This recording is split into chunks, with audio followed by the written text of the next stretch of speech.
Hello guys, তো আজকে আইছি দেখো আমরা রাবার বাগানে। তো এখানে আইয়া আমি আগে কত রাবার তুলতাম, মানে রাবারে কষ তুলতাম, রাবার গাছ কাটা হয় এদিকে। আজকে কাটা হয়েছে না, আজকে কাটছে না, একদিন পরে পরে কাটতে লাগে। তো এই তো রাবার বাগানে আইছি, কারণ আজকে তো যাই মুখে শ্বশুর বাড়ি। ও আজকে আমরা বাগানটা দেখে আমি মনে করছি তো আইসি রাবার বাগানে। মাও আইসে, মা সামনে আছে। তো এই দেখো রাবার গাছ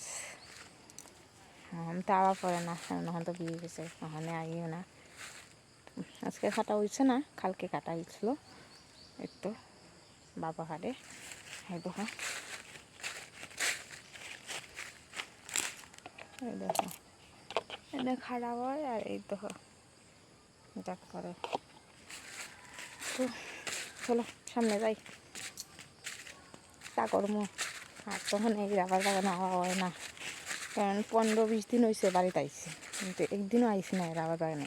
আজকে বাড়ির যাবো, রাতে মা কইতেছে যাইব রাবার বাগান।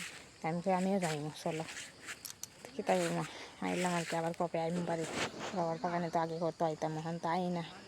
মিস করি অনেক রাবার বাগানটারে, কিতা করুন। মেয়ের জীবনে তো এটা বিয়ে হইলে তো সব শেষ, বাপের বাড়ির থেকে আমার বাড়িতে বিয়ে লাগে। তো চলো টাটা।